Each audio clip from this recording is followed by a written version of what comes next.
Direct selling परिवार को फिर से देखते हुए बहुत अच्छा लग रहा है। माननीय मंत्री यहाँ पर हैं। मंत्री महोदया को मैं बताऊंगा 2016-17 में मैं आपके विभाग का सचिव था। उस समय रामविलास पासवान जी मंत्री थे और सीआर चौधरी राजस्थान के वो आपकी जगह पे थे, एमओएस थे।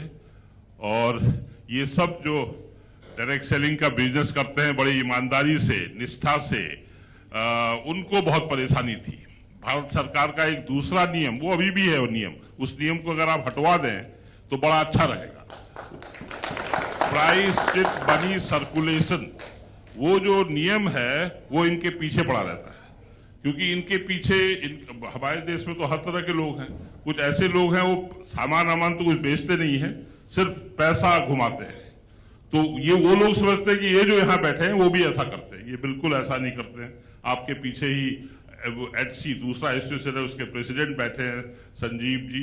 वो जो हैं उनका कारखाना मैंने जयपुर में जाके देखा है। एमवे का कारखाना मैंने मदुरई में जाके देखा है, जहां ये लोग सब अपना अच्छा सामान बनाते हैं और उसको एक नेटवर्क के माध्यम से ईमानदारी से बेचते हैं। और आप तो देख लीजिए कि हमारे देश में मिलावट, स्मगल गुड, काउंटरफीट, फेक इतना होता है। ये जो लोग हैं डायरेक्ट सेलिंग वाले, आपको तो पता है आजकल आप कंज्यूमर प्रोटेक्शन एक्ट को एडमिनिस्टर कर रही हैं, उसमें कंज्यूमर के 6 अधिकार हैं।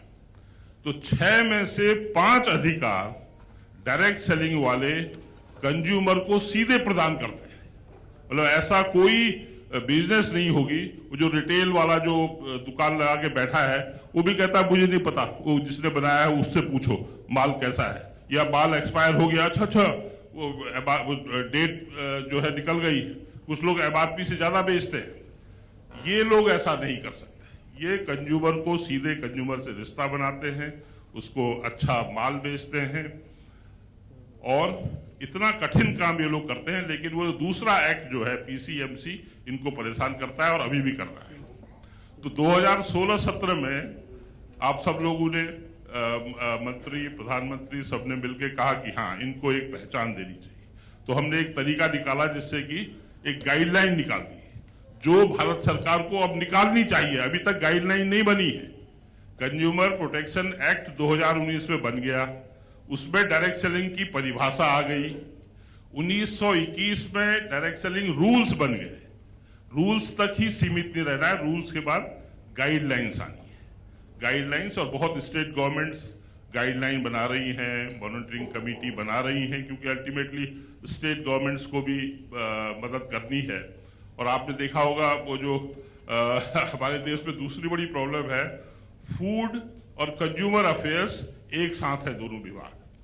कंज्यूमर अफेयर्स एक रेगुलेटरी डिपार्टमेंट है, जबकि फूड डिपार्टमेंट जो है वो सब्सिडी, फूड सब्सिडी, बड़ा 140, 150, 200 करोड़ का विभाग, 200 लाख करोड़ की सब्सिडी देता है। और हर किसी का चार्ज फूड और कंज्यूमर एक साथ रहता है, तो कंज्यूमर वालों को कोई पूछता ही नहीं है। इस बहुत से स्टेट में तो कंज्यूमर डिपार्टमेंट है ही नहीं। और डायरेक्ट सेलिंग जो है कंज्यूमर प्रोटेक्शन एक्ट के अंदर, क्योंकि ये by the consumer, for the consumer, of the consumer, ये ऐसा व्यवसाय है जो कंज्यूमर द्वारा कंज्यूमर के लिए चलाया जाता है। लेकिन वो हर स्टेट में मेरे ख्याल से 5-6 स्टेट है जहां कंज्यूमर का एक दफ्तर अलग से, अदरवाइज सब पार्ट टाइम देखते हैं। वो बड़ा दफ्तर जो फूड वाला है उस पर ध्यान ज्यादा रहता है, कंज्यूमर में किसी का ध्यान नहीं रहता। तो ये अगर आप परिवर्तन करा दो, हर स्टेट में कंज्यूमर डिपार्टमेंट हो, वो डायरेक्ट सेलिंग को देखें, इनको प्रमोट करें। नहीं तो 2016-17 में जो हम लोग गाइडलाइन बनाई थी, 21 में वो विड्रॉ हो गई, रूल्स बन गए, बहुत बढ़िया हुआ। अब चैलेंज इन लोगों को है, डायरेक्ट सेलिंग के उद्यम को चैलेंज है, क्योंकि भारत सरकार ने नियम बना दिए, कैसे खेल खेलना है वो तो बना दिया है। अब उसको फाइन ट्यून करना होगा, कितने ओवर देने हैं, किसको कैसे आउट करना है, उसके लिए गाइडलाइंस की अब जरूरत है रूल वाइज। यहाँ पर बहुत लोग हैं और एफडीएसए हमेशा फोर फ्रंट में रहा है, आईडीएसए है दूसरा एसोसिएशन, तीसरा भी मैंने बताया एचसी एक एसोसिएशन है, 4 हम लोगों के डायरेक्ट सेलिंग के एसोसिएशन हैं। लेकिन ये लोग सब संगठित हैं और ये सरकार से सिर्फ यही कहते हैं कि हम अच्छा माल बेचते हैं, ईमानदारी से बेचते हैं, हमारी मदद कीजिए। ये इंडस्ट्री को मैं बार बार चैलेंज करता हूं, जब मैं सचिव था तब से आज ये करीब $2 बिलियन, करीब 15,000-16,000 करोड़ में अटकी पड़ी है। सुरेंद्र वत्स जी जानेंगे, बीच में थोड़ा सा ग्रोथ हुई तो वो 20,000 करोड़ से आगे हम नहीं बढ़ पा रहे हैं। अब नियम कानून सब हो गए हैं तो बहुत मदद की जरूरत है। तो इस समय आप आई हैं, मेरे ख्याल से मैं दूसरी मंत्री को डायरेक्ट सेलिंग के फंक्शन में देख रहा हूं। एक बार बहुत पहले आईडीएसए के फंक्शन में आए थे एक मंत्री और आज आप आ रही है, तो इनका सौभाग्य है, बहुत अच्छा है और मेरे ख्याल से आप मदद करेंगी इनको आगे बढ़ने के लिए।